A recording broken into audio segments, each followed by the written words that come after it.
kita berdoa sekali lagi sebelum kita merenungkan firman Tuhan. Tuhan, kami bersyukur untuk kesempatan pada hari ini Tuhan anugerahkan buat kami sebagai umat-Mu ya Tuhan. Kau panggil kami untuk kami boleh menghampiri hadirat Tuhan, memuji nama Tuhan, menyembah Tuhan, dan juga kami akan sama-sama merenungkan firman-Mu ya Tuhan. Kami bersyukur karena Tuhan berkenan untuk boleh menyapa kami Tuhan lewat firman, lewat ibadah yang kami naikkan hari ini. Tuhan, biarlah kami Tuhan mampukan untuk terus memahami, mengerti apa yang menjadi isi hati Tuhan, apa menjadi kehendak Tuhan buat setiap kami. Kasih ya Tuhan, berkati hamba-Mu yang akan menyampaikannya Tuhan, Kau topan dan kasih karunia untuk boleh menyampaikan hanya apa yang menjadi isi hati-Mu buat setiap kami ya Tuhan. Kami bersyukur, berdoa demi nama Tuhan Yesus. Amin. Selamat pagi saudara sekalian. So, kita bersyukur pada Tuhan hari ini kita diberikan kesempatan lagi oleh Tuhan untuk kita bisa bersama-sama datang beribadah kepada Tuhan. Setelah hari ini kita belum melanjutkan atau belum memulai seri khotbah gereja kita yang baru. Kita masih khotbah dengan teks yang bebas, begitu saudara saya. Setelah hari ini saya mau ajak kita untuk sama-sama merenungkan dari surat Filipi. Filipi pasal yang ke-3 ayat yang ke-7 hingga ayat yang ke-11. Surat Filipi pasal 3 ayat yang ke-7 hingga ayat yang ke-11 saya akan baca buat kita sekalian. Saudara bisa melihatnya di Alkitabnya masing-masing, juga saya ada menampilkan di layar, di slide di hadapan saudara. Demikian firman Tuhan. Tetapi apa yang dahulu merupakan keuntungan bagiku, sekarang kuanggap kerugian karena Kristus. Malahan segala sesuatu kuanggap rugi karena pengenalan akan Kristus Yesus Tuhanku lebih mulia daripada semuanya. Karena dialah aku telah melepaskan semuanya dan menganggapnya sampah, supaya aku memperoleh Kristus. Dan berada dalam Dia bukan dengan kebenaranku sendiri karena menaati hukum Taurat, melainkan dengan kebenaran karena iman kepada Kristus, yaitu kebenaran yang Allah anugerahkan berdasarkan iman. Yang ke-10. Yang ku kehendaki ialah mengenal Dia dan kuasa kebangkitannya serta persekutuan dalam penderitaannya, di mana aku menjadi serupa dengan Dia dalam kematiannya, supaya aku akhirnya beroleh kebangkitan dari antara orang mati. Ingat bacaan kita pada hari ini. Saudara sekalian, ada satu buku yang sangat terkenal sekali, saudara, buku yang ditulis oleh J.I. Packer yang berjudul Knowing God.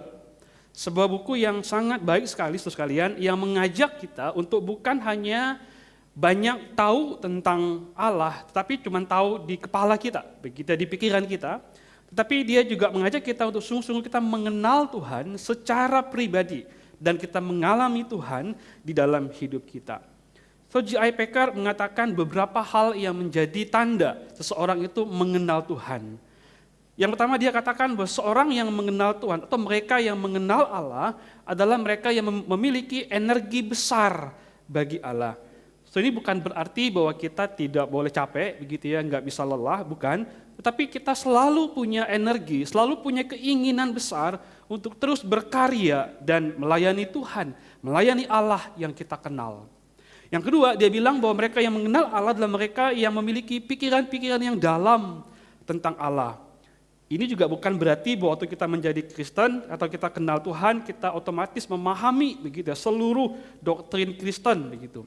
Tetapi ini menunjukkan pada kita bahwa seseorang yang mengenal Allah, meskipun di tengah-tengah situasi yang tidak mudah yang dia hadapi, dia mungkin menghadapi situasi yang berat dalam penderitaan, tapi dia tahu bahwa Allahnya adalah Allah yang baik, meski hidupnya di tengah-tengah penderitaan.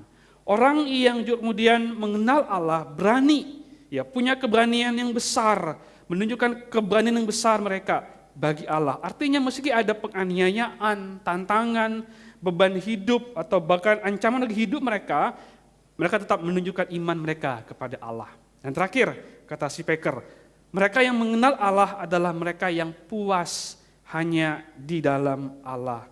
Those who know God have great contentment in God. Artinya apa? Saudara, orang yang mengenal Allah adalah mereka yang puas hanya di dalam dan karena Allah saja, bukan karena yang lain. Nah, saudara, saya kira apa yang disebutkan oleh J.I. Packer ini, kita bisa melihatnya dari kehidupan seorang yang bernama Rasul Paulus. Saudara, Paulus adalah seorang yang penuh energi begitu ya untuk memberitakan Injil Kristus. Seseorang yang sangat punya pemikiran yang dalam sekali, yang luas sekali tentang Yesus. Saudara, surat-surat Paulus menunjukkan bagaimana pemikirannya, pemahamannya akan Allah yang dia kenal, akan Kristus yang dia layani. Dia juga adalah seorang yang sangat berani untuk menunjukkan imannya sebagai murid Yesus, sekalipun mungkin dia harus menghadapi taruhan nyawa sekalipun. Paulus juga adalah seorang yang menaruh kecukupan dan rasa puasnya di dalam diri Kristus Yesus. Seperti yang dia sebutkan di Filipi 4 ayat yang ke-11. Sebab aku telah belajar mencukupkan diri dalam segala keadaan. Tetapi yang menarik Bapak Ibu adalah bahwa meski kelihatannya Paulus adalah seorang yang sangat mengenal Allahnya dengan baik, saudara. Di Filipi 3 ayat yang ke-12, begitu ya, dia mengatakan sebuah kalimat begini. Bukan seolah-olah aku telah memperoleh hal ini atau telah sempurna. Memperoleh apa, saudara? Yaitu memperoleh pengenalan akan Kristus secara sempurna. Artinya bahwa meski Paulus sebetulnya adalah seorang yang mengenal Kristus dengan baik, tapi dia mengatakan, aku belum memperolehnya secara sempurna. Aku masih perlu lagi mengenal Yesus. Aku masih ingin untuk terus mengejarnya, mengenalnya terus menerus. Maka ayat 10 dia katakan, yang ku kehendaki ialah mengenal Kristus. Saudara, ini sebuah kerinduan yang dalam sekali dari seorang Paulus, ingin mengenal Allah, ingin mengenal Yesus dengan lebih dalam lagi. Maka seorang penafsir mengatakan begini sekalian, bahwa his supreme ambition is to knowing Christ. Ambisi tertinggi begitu ya dari Rasul Paulus adalah mengenal Kristus, mengenal Kristus. Saudara, biar ini juga menjadi kerinduan kita, menjadi ambisi kita, ambisi kudus kita untuk kita mau mengenal Kristus dalam kuasa kebangkitannya dan juga di dalam persekutuan dalam penderitaannya. So, kita akan melihat dua hal pada pagi hari ini. Yang pertama, apa itu mengenal Kristus? Dan yang kedua adalah bagaimana hidup yang mengenal Kristus. Saudara sekalian, di sini Paulus sebetulnya meskipun dia menyebutkan tentang mengenal Kristus, tetapi dia tidak menjelaskan secara detail apa yang ia maksud dengan mengenal Kristus. Tetapi Paulus menyebutkan dalam hal apa saja dia ingin mengenal Kristus, dalam dua hal, yaitu dalam kuasa kebangkitannya dan di dalam persekutuan dalam penderitaannya. Terus kalian, peristiwa kebangkitan Kristus bukanlah sekedar, bagi Paulus bukanlah sekedar penggenapan akan nubuatan mengenai Kristus akan dibangkitkan begitu. Tetapi ini menunjukkan bahwa Allah itu sedang mendemonstrasikan kuasanya ketika dia membangkitkan Kristus dari antara orang mati. So, kebangkitan itu Allah sedang mendemonstrasikan kuasanya di dalam membangkitkan Kristus dan dari antara orang mati. Itu artinya bahwa kebangkitan Kristus menunjukkan bahwa Yesus itu menang atas maut. Musuh terbesar umat manusia sudah dikalahkan oleh kuasa kebangkitan Kristus. Maka setiap kali kita mengingat, kita mengenal Kristus di dalam kebangkitannya, maka kita sedang kemudian mengenal Dia. Kita sedang mengingat kuasanya atas maut. Dia sudah menang mengalahkan musuh terbesar umat manusia, yaitu dosa. Dan Dia menang atas maut. Yang kedua, bahwa kebangkitan Kristus itu juga menunjukkan bahwa Yesus adalah Tuhan. Karena hanya Tuhan yang berkuasa atas kematian. Maka di ayat yang ke-8, pasal yang ketiga, Rasul Paulus mengatakan, pengenalan akan Kristus Yesus Tuhanku lebih mulia daripada semuanya.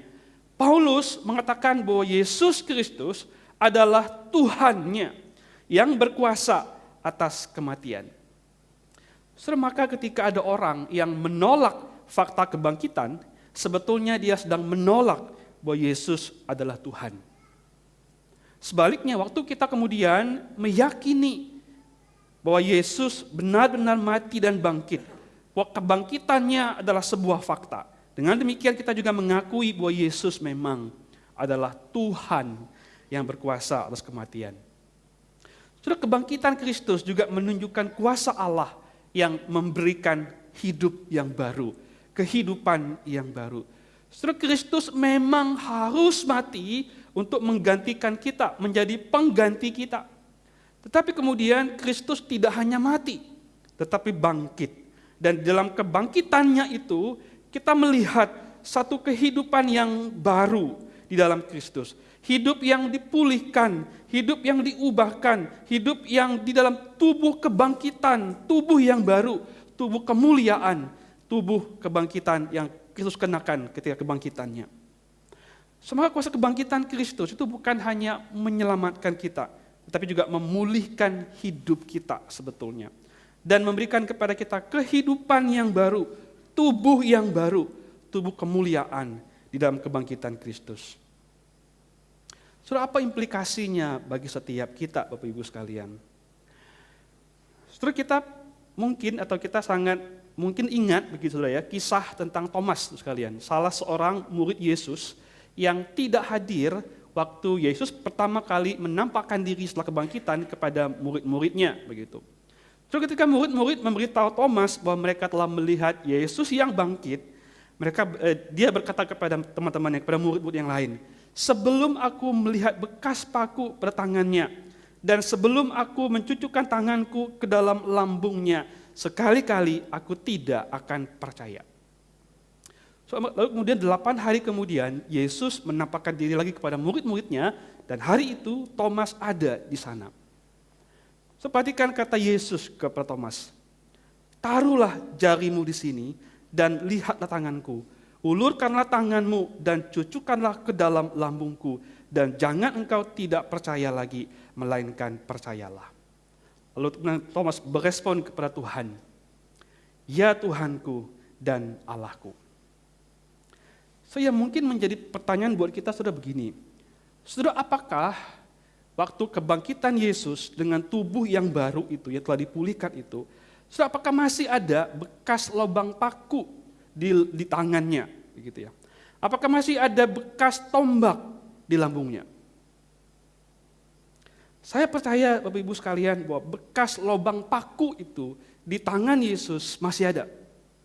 Dan juga bekas tikaman tombak di lambungnya juga masih ada. Tetapi sakitnya sudah tidak ada. Darahnya sudah tidak ada. Perihnya sudah tidak ada. Yang ada adalah bukti cinta Tuhan. Yang adalah bukti kasih Yesus. Yang adalah bukti anugerahnya kepada Thomas, kepada murid-muridnya, dan kepada kita hari ini. Setubuh kebangkitan Yesus masih ada bekas lukanya, tapi luka yang telah dipulihkan. Masih ada bekas tombak di lambungnya, tetapi sudah dipulihkan oleh kuasa kebangkitan Kristus. Saudara, hidup kita mungkin penuh dengan luka, saudara. Hidup kita mungkin penuh dengan lubang paku yang ditancapkan orang kepada kita. Yang mungkin itu ditancapkan oleh suami kepada istrinya, oleh anak-anak kepada orang tuanya, oleh orang tua kepada anak-anaknya. Atau mungkin ada bekas tikaman rekan kerja atau rekan bisnis kita kepada kita. Ada bekas tusukan dari orang-orang kepercayaan kita, dari depan kita, dari belakang kita. Lukanya besar, menganga lebar mungkin. Tidak mudah untuk disembuhkan, tidak mudah untuk dipulihkan. Tetapi hari ini saudara kita mendengar kabar baik Injil bahwa kuasa kebangkitan Kristus, ia dapat memulihkannya dan dapat menyembuhkannya. Saudara, bekas lukanya mungkin masih ada, tetapi perihnya hilang. Sakitnya sirna, karena kuasa kebangkitan Kristus itu telah menyembuhkan dan memulihkan luka dalam hidup kita. Maka setiap kali kita mengingat luka itu, saudara sekalian, kita ingat luka yang Yesus alami bagi kita, tanda kasihnya bagi kita, tanda cintanya kepada kita. Nah, setiap kali kita melihat luka itu, kita belajar untuk mengasihi mereka seperti Kristus mengasihi kita. Dan kabar baik Injil adalah kuasa kebangkitan Kristus itu sanggup memulihkan dan memampukan setiap kita. Yang pertama, Paulus ingin mengenal Kristus di dalam kuasa kebangkitannya. Yang kedua, yang Paulus juga ingin kenal di dalam diri Kristus adalah di dalam penderitaannya. Saudara, ini mungkin terkesan atau terdengar aneh begitu ya bagi kita. Nggak masuk akal, kenapa Paulus justru ingin mengenal Yesus Kristus di dalam penderitaannya. Apa artinya mengenal Kristus di dalam penderitaannya? Saudara sekalian, kalau kita kemudian kembali ke dalam kisah kejatuhan manusia di dalam dosa, saudara, maka penderitaan itu terjadi adalah akibat daripada dosa. Suffering itu terjadi sebagai konsekuensi daripada dosa. Kepada Hawa Allah berkata bahwa engkau akan susah payah waktu mengandung dan bersalin. Kepada Adam Allah berkata engkau akan bersusah payah dalam bekerja dan mengusahakan tanah. Setelah dosa itu menjadikan kehidupan pernikahan, kehidupan keluarga, kehidupan pekerjaan menjadi penuh dengan penderitaan. Bahkan kalau kita membaca kitab Kejadian di pasal-pasal berikutnya begitu ya, kita akan menemukan bahwa ada berbagai penderitaan demi penderitaan terus terjadi sebagai akibat dari dosa manusia. Perkelahian, pembunuhan, perzinahan, kejahatan terus menerus terjadi sampai hari ini. Setelah penderitaan itu adalah bagian yang tak terpisahkan dalam hidup manusia yang telah jatuh ke dalam dosa.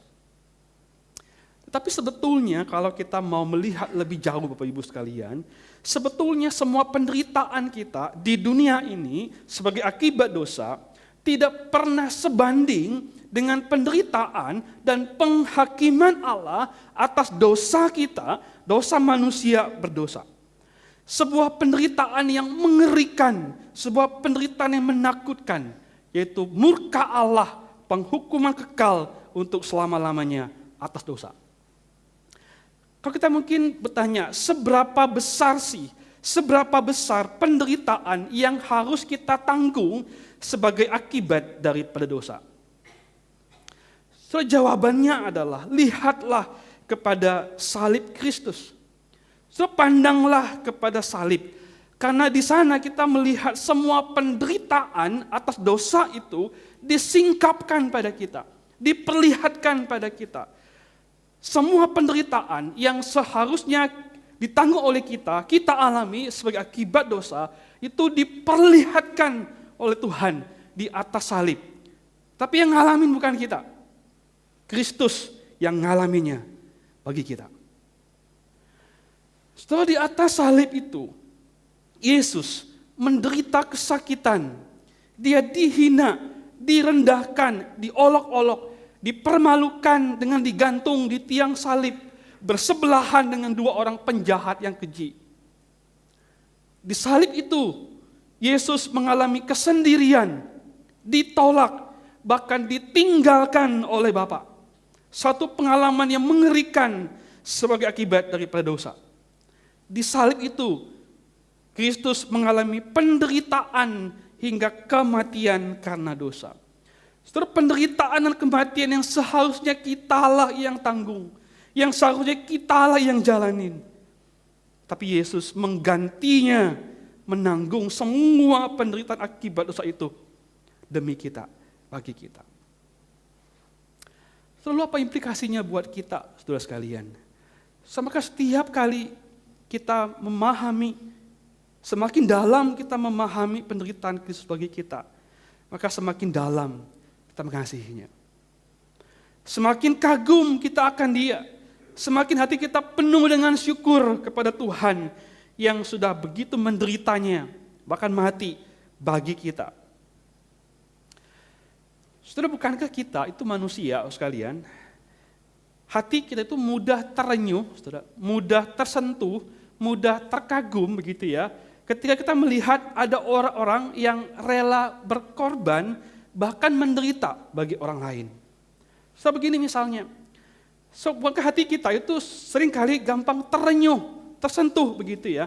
Ketika melihat atau mendengar ada seorang ayah yang rela memberikan satu ginjalnya untuk anaknya yang sakit, yang parah begitu.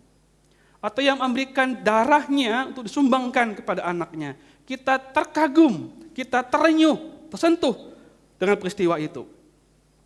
Atau juga kita bahkan juga terkagum, tersentuh, bahkan kita berurai air mata begitu ya dengan peristiwa. Ketika melihat ada seorang ibu yang rela menahan lapar demi anak-anaknya bisa makan.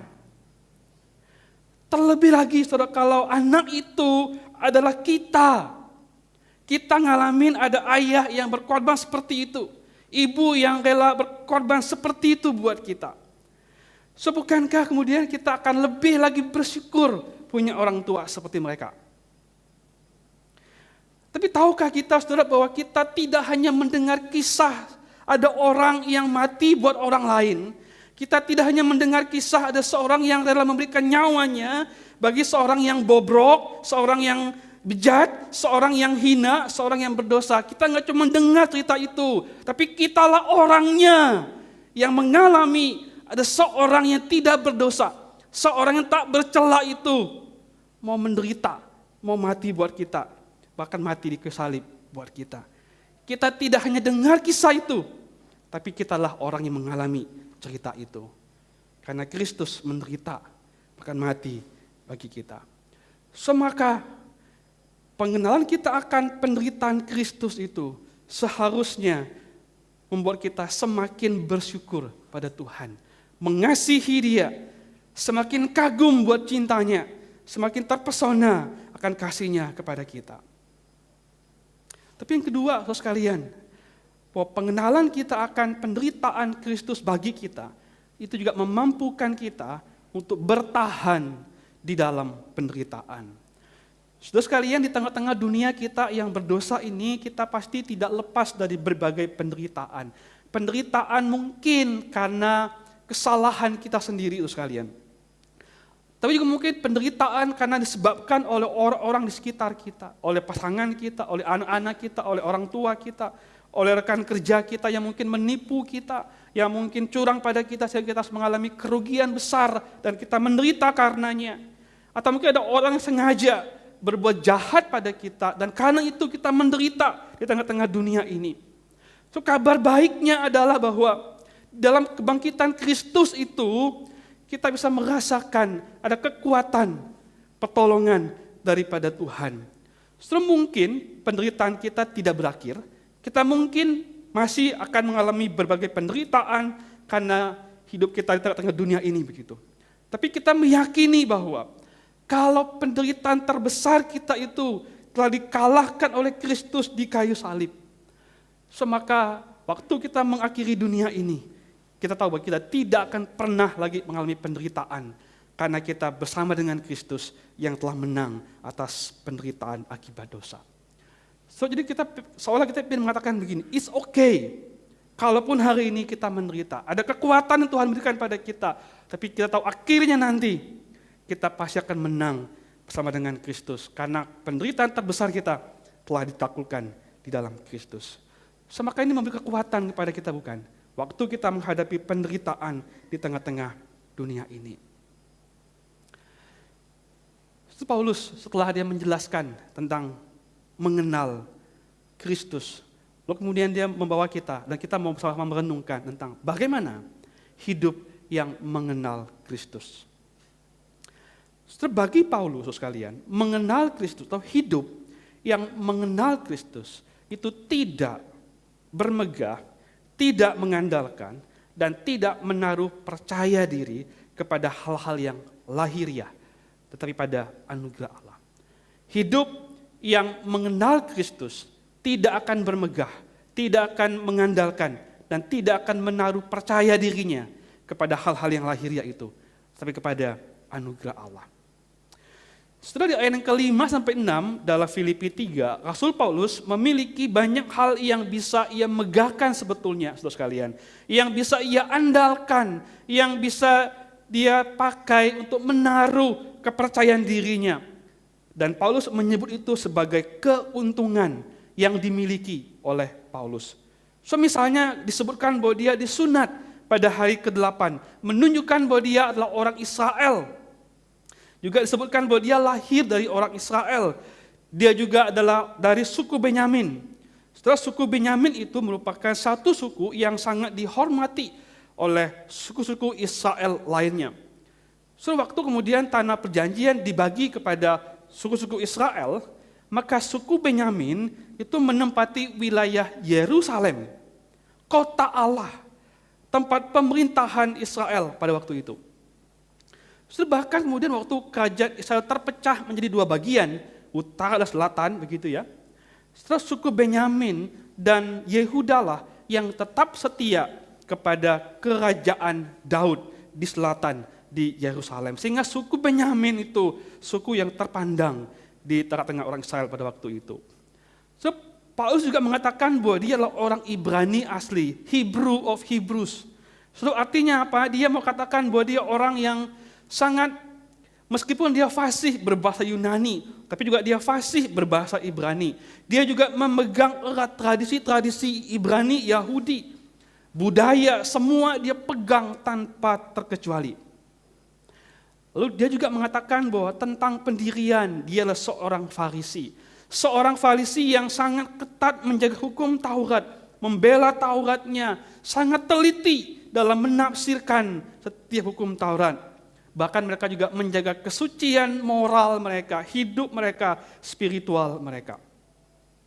Dan dia juga bilang bahwa tentang penganiaya jemaat, dia adalah seorang yang menganiaya jemaat. Artinya apa? Dia tidak segan-segan untuk membunuh, menghancurkan ada orang-orang Israel yang kemudian menyimpang, yang dianggap menyimpang dari ajaran Yahudi mereka.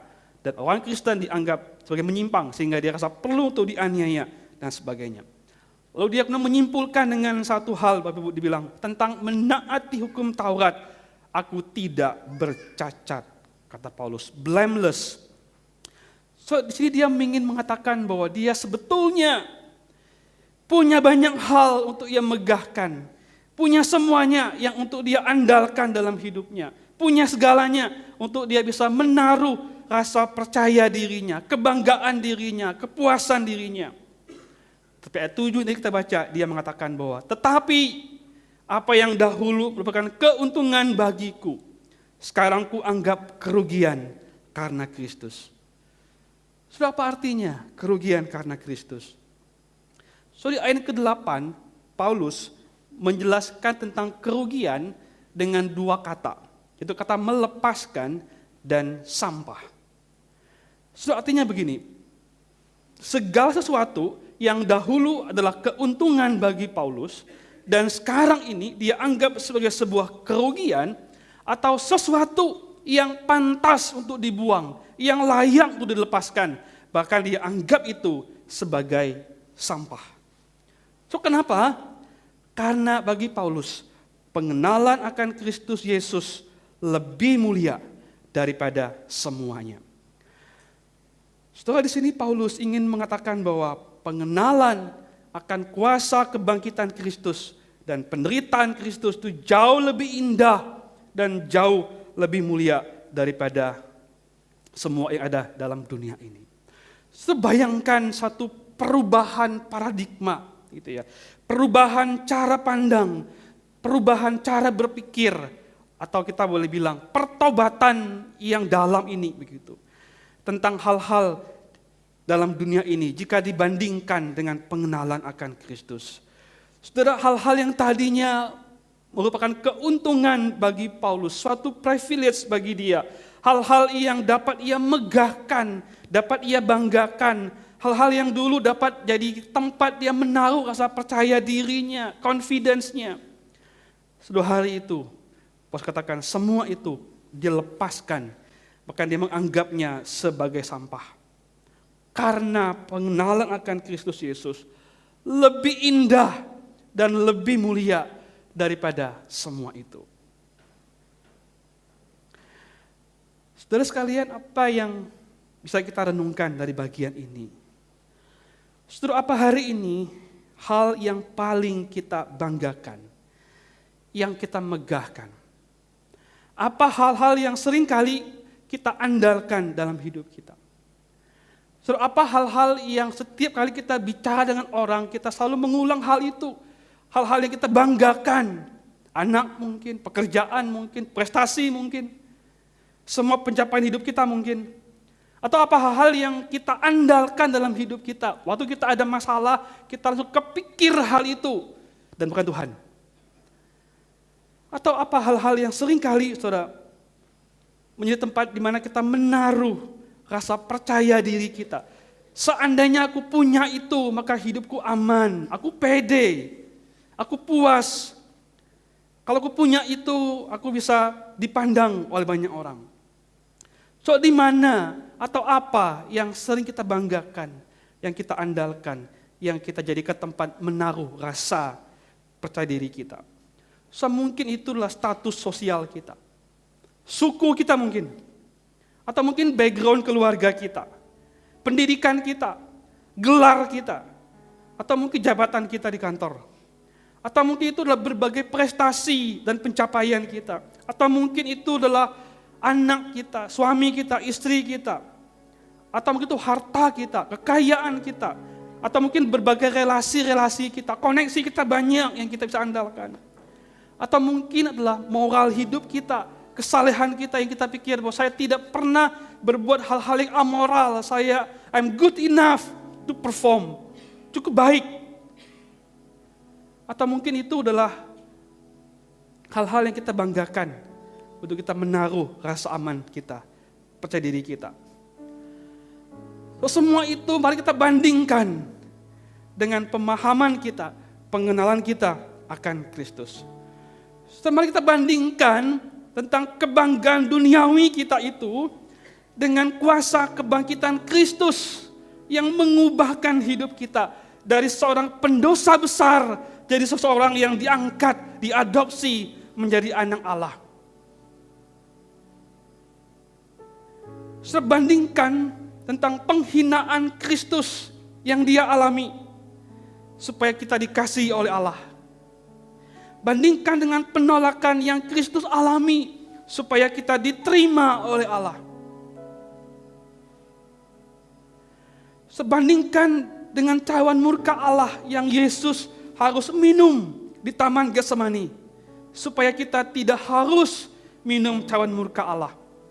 Bandingkan dengan kematian yang Kristus alami supaya kita bisa beroleh hidup kekal. Sudah mengenal semua itu, masihkah kita berani berkata bahwa yang ini lebih megah, yang ini lebih penting daripada Tuhan, yang ini lebih mulia daripada Tuhan?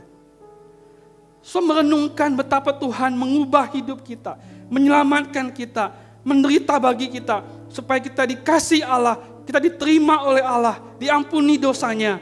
Masihkah kita berani berkata bahwa yang ini lebih penting Tuhan daripada Engkau? Seharusnya kita bisa berkata seperti Paulus, semua ini sampah, dilepaskan, ditinggalkan. Karena pengenalan kita akan Kristus, kebangkitannya, penderitaannya yang mengubahkan hidup kita, yang menyelamatkan kita, jauh lebih indah, jauh lebih mulia, yang tak pernah bisa kita bandingkan dengan kebanggaan duniawi kita. Sudah, biarlah kita hari ini, saudara, menaruh kepuasan, kebanggaan, keberhargaan diri kita di dalam kuasa kebangkitan Kristus, dalam penderitaan Kristus bagi kita. Amin. Mari kita dudukkan kepala di hadapan Tuhan.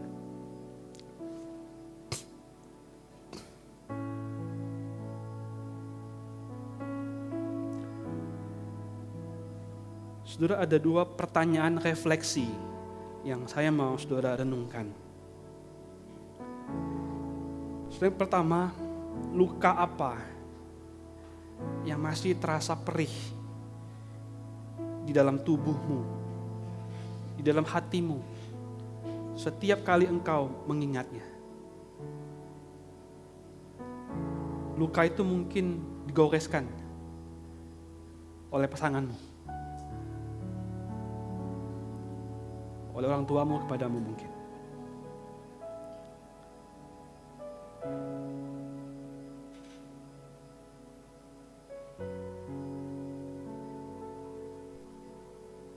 Atau mungkin kita yang mengalami luka karena mungkin oleh karena rekan kerja kita yang menikam kita mungkin dari belakang. Atau mungkin ada hal-hal di sekitar kita yang melukai kita. yang merobek luka dalam hati kita begitu besar sekali. Dan hari ini luka itu masih perih setiap kali kita mengingatnya.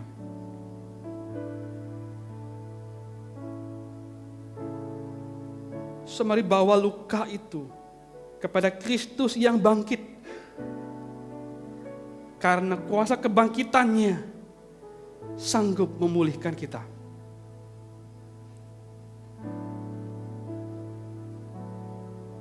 Lukanya mungkin masih ada. Masih ada bekasnya. Tapi perihnya hilang. Sakitnya sirna karena Kristus. Nah, setiap kali kita melihat luka itu, Kristus mau ajar kita untuk mengasihi mereka. Sebagaimana lukanya yang Ia berikan untuk mengasihi kita, orang berdosa.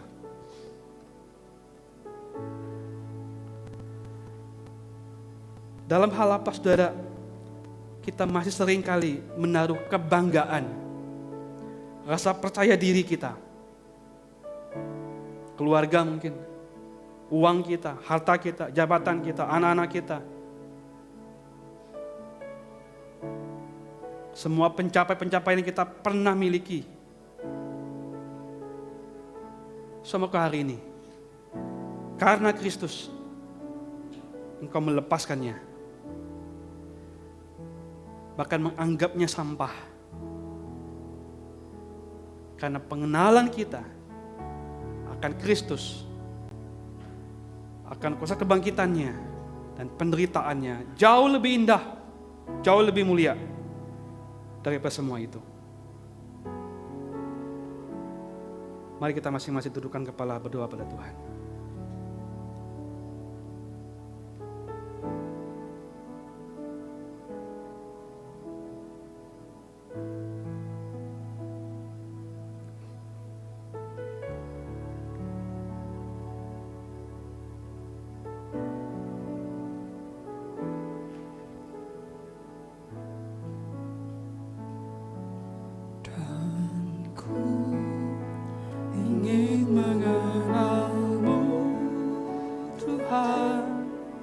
Lebih dalam dari semua yang ku kenal.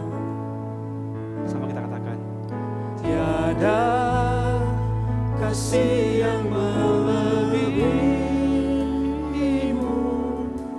Ku ada untuk menjadi penyembah dan ku ingin mengenalmu lebih dalam dari semua yang ku kenal. Tiada kasih yang